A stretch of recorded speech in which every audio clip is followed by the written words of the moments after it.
तो हेलो यार, आज का ये वीडियो उन सबके लिए है जिनको अपना करियर स्टार्ट करना है। मतलब आप किसी भी बैकग्राउंड से हो, आपने किसी भी स्ट्रीम से बैचलर कर रखी है, चाहते हो कि आप जल्दी से जल्दी कमाना शुरू कर दो या अपना करियर शुरू कर दो, तो ये वीडियो उनके लिए है। क्योंकि देखो, आप आईटी में जाओ या नॉन आईटी में जाओ, किसी में भी जाओ, लेकिन सबसे पहली चीज ये होती है कि आपको अपने पैरों पर खड़ा होना होता है, अर्निंग करनी होती है। तो ये वीडियो एक ऐसा कोर्स या स्किल है कि इसमें अगर आप इंटर कर लेते हो तो वहां से आप अर्न करके आगे चल के आप आईटी में भी चाहोगे तो मूव कर पाओगे।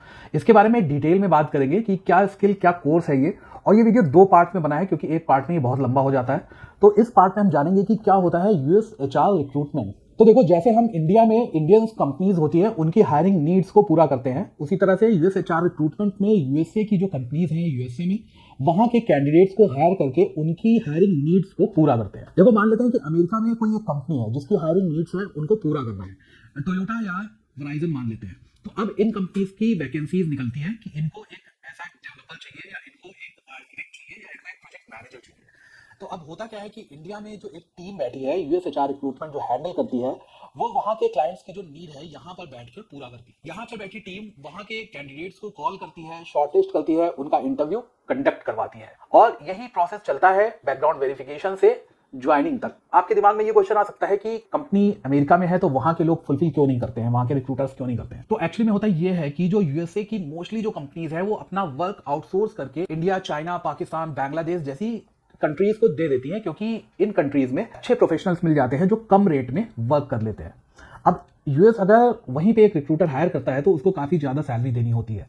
वहां पर रिक्रूटर की सैलरी एक डेवलपर के बराबर या उससे ज्यादा भी होती है, और यहां पर रिक्रूटर की सैलरी डॉलर्स में नहीं रुपीज में होती है, इसलिए उन्हें बेनिफिट मिलता है और वो अपना वर्क आउटसोर्स कर देते हैं। मान लेते हैं एक नोकिया कंपनी है जो मोबाइल बनाती है। अब नोकिया राउटर्स भी बनाती है, इस तरह की टेक्नोलॉजी पे वर्क करती है। अब इसके लिए उसे मोबाइल इंजीनियर, नेटवर्क इंजीनियर और डेटा इंजीनियर, बहुत सारे ऐसे कैंडिडेट हायर करने होते हैं।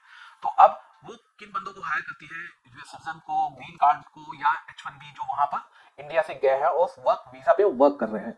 तो हमारा काम यहाँ पे ये होता है कि हम यहाँ से यूएस सिटीजन्स या वहां जो लोग रह रहे हैं, जिनके पास एक वर्क वीजा है वहां पर काम करने का, उनका रेज्यूमे चेक करते हैं, रेज्यूमे शॉर्टलिस्ट करते हैं, इंटरव्यू कंडक्ट करवाते हैं और पूरा उनके साथ काम करते हैं जब तक उनकी ज्वाइनिंग उस कंपनी में हो नहीं जाती है। मतलब उस पोजीशन को हम यहाँ पर बैठकर फुलफिल करते हैं। और इंडिया को ज्यादा प्रेफर किया जाता है जब भी कोई किसी भी बड़ी कंट्रीज की जो रिक्वायरमेंट होती है या कोई भी वर्क होता है। तो आप देखो, रिक्रूटमेंट, यूएस एचआर रिक्रूटमेंट का एक साइकिल होता है, ये उस हिसाब से वर्क करता है। जैसे रिक्रूटमेंट का जो साइकिल यहाँ है, वैसे ही यूएसए रिक्रूटमेंट का एक साइकिल है, वो उस हिसाब से वर्क करता है। तो इसमें सबसे पहले आ जाता है जॉब पोस्टिंग।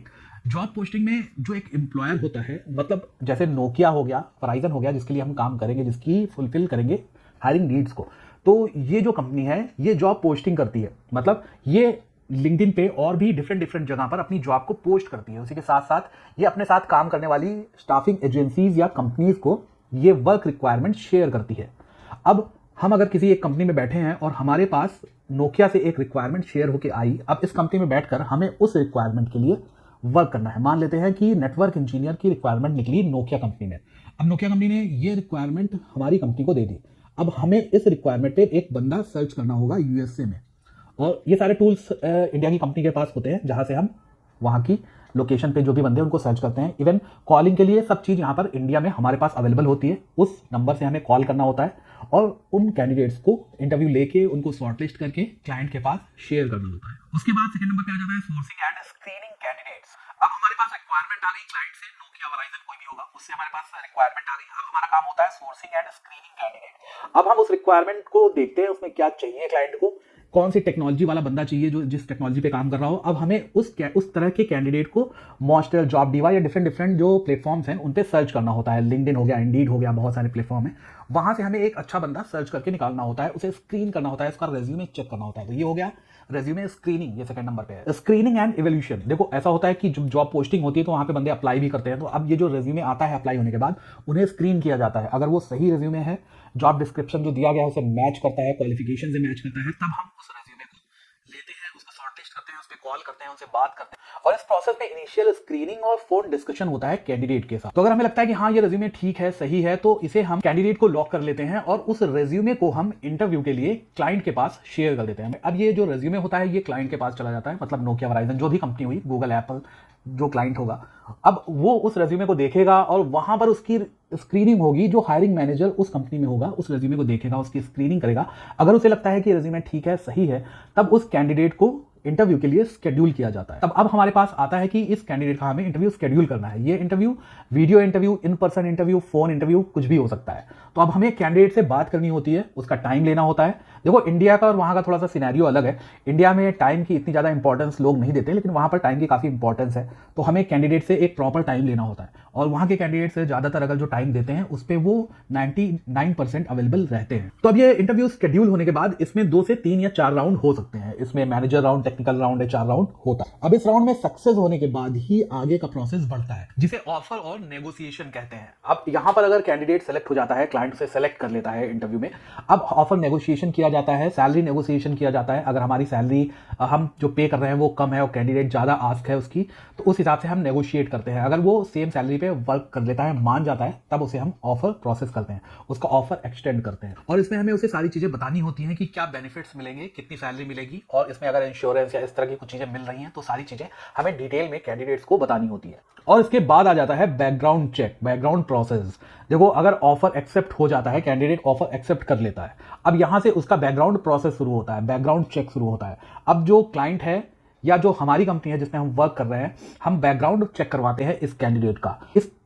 अब जब बैकग्राउंड चेक में सारी चीज़ें क्लियर हो जाती हैं, ड्रग टेस्ट, क्वालिफिकेशन, एजुकेशन, सारी चीज़ें अगर क्लियर हो जाती हैं, सही हो जाती हैं, तब वो बंदा स्टार्ट करता है अपनी जॉब हमारे क्लाइंट की कंपनी में। ये आ जाता है ऑनबोर्डिंग प्रोसेस में। ऑनबोर्डिंग प्रोसेस में हमें कैंडिडेट्स की कुछ डिटेल्स लेनी होती है, और वो डिटेल्स शेयर करने के बाद जो ऑफर उसके पास जाता है और एक डेट मिल जाती है, बैकग्राउंड चेक कंप्लीट क्लियर होने के बाद उस डेट पर वो कैंडिडेट स्टार्ट कर देता है। तो इस तरह से ये लाइफ साइकिल चलती है यूएस एचआर रिक्रूटमेंट की। ये था पूरा प्रोसेस यूएस एचआर रिक्रूटमेंट का। अब नेक्स्ट वीडियो में हम समझेंगे कि यूएस एचआर रिक्रूटमेंट में जाने के लिए आपके पास क्या स्किल होनी चाहिए, क्या क्या चीजें आपको लर्न करनी चाहिए, जिससे एज ए फ्रेशर इजीली आप US recruitment, US HR recruitment में एंटर कर सकें।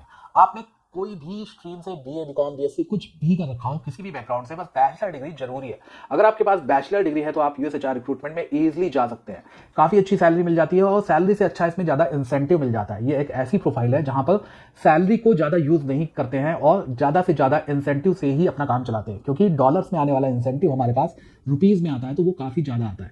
आप इस इंडस्ट्री में यूएस रिक्रूटमेंट की प्रोफाइल में 2000 से 50,000, 1 लाख पर मंथ केवल इंसेंटिव ही अर्न कर सकते हैं, अगर आपके पास उतना टैलेंट है तो। ये था आज का वीडियो। सेकंड पार्ट भी जल्दी आएगा, आप कल या परसों सेकंड पार्ट भी देख पाएंगे। सेकंड पार्ट जरूर देखें, उसमें मैंने पूरी डिटेल में बताया है, और मैं ट्रेनिंग भी देता हूँ यूएस एचआर रिक्रूटमेंट की। तो अगर आप इंडिया में कहीं से भी हैं, ऑनलाइन ऑफलाइन ट्रेनिंग चाहते हैं, तो आप मुझे इंस्टाग्राम पर बता सकते हैं या मुझे ईमेल कर सकते हैं ashish.sri1515@gmail.com पे। मिलता हूँ एक नए वीडियो में, तब तक के लिए थैंक यू।